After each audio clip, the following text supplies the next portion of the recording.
This is the classic 3x3 Rubik's Cube, and this is the physical 3x3x3x3, which physically represents the state space of a 43x3 Rubik's Cube. But how do we get from here to here, and what do any of those words that I just said mean? In this video series, I'll try to explain the base concepts behind hypercubing so you can understand puzzles such as this. And to start today, I'm going to explain how virtual projections of 4D Rubik's Cubes work. But before we do anything 4D, let's get a base example of how a 3x3 Rubik's Cube really works. The Rubik's Cube is based on the shape of, well, a cube, a regular convex polyhedron in 3D space, made up of 6 congruent square faces. To form a puzzle out of this, we first give each face a unique color, then create what is known as cuts that split the cube into pieces. In the case of the regular Rubik's Cube, we make 6 planar cuts parallel to each of the faces of the cube. This splits the cube into 6 center pieces, 12 edge pieces, and 8 corner pieces. Why does this not total 3 times 3 times 3, or 27? It's because the piece count we just made doesn't count the core, which is the mechanism in the middle connecting the center pieces together. We then define twists for these pieces. In a twist, a subset of pieces that is split off from the rest of the puzzle by one of the cuts is twisted. In the case of the regular Rubik's Cube, it is twisted in increments of 90 degrees until it returns to its original square shape. After doing this turn, the cuts line up again because we made the cuts symmetrical, allowing for subsequent moves to be made. This same process is used to form most simple twisty puzzles. You start with some colored shape, you add cuts, and you define what orientations you can twist the pieces on one side of the cut to. Of course, there are many other puzzles that expand these simple definitions, such as the Bagua Cube, which allows for 45-degree turns of a face, leading to a lot more possible things. Many more complicated puzzles include extra cuts, bandaging, sliding tiles, even jumbling.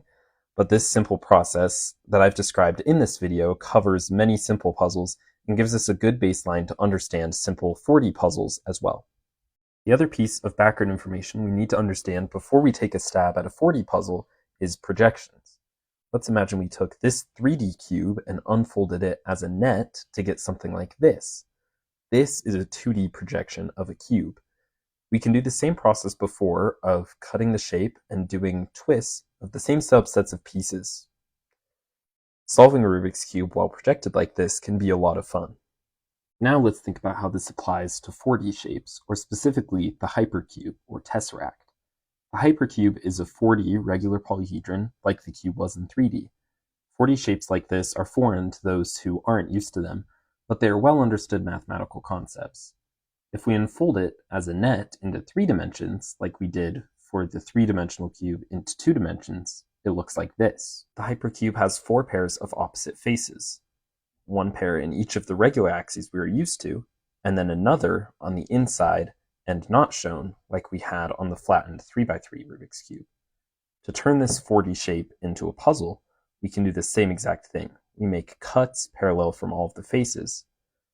With these cuts, we can see that the tesseract has 8 cubic pieces, 24 ridge pieces, 32 edge pieces, and 8 corner pieces. Note that these numbers once again add up to 1 less than the value of our multiplied dimensions. In 4D, there would also be a core piece connecting the centers of all of the faces, which has no place in a projection like this. We then define twists as turning the pieces outside of one of these cuts to another valid orientation.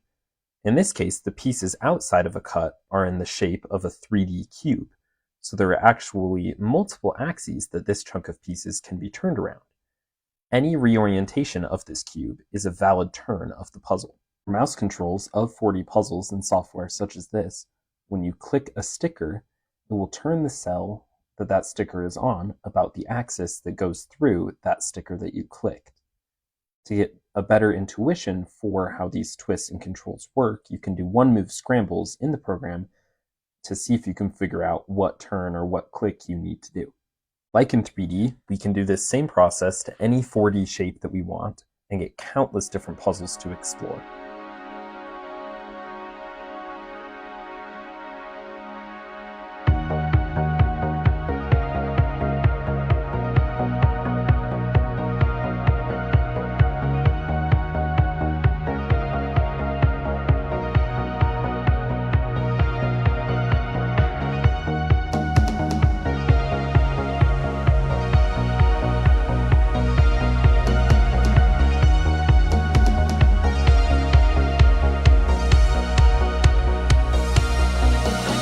And that is the basics of how virtual 4D puzzle projections work. With the information in this video, you know enough to go and try out one of these puzzles for yourself, which I would highly recommend.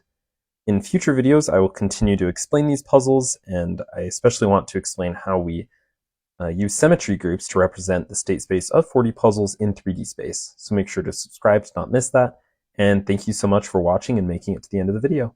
See you in the next one.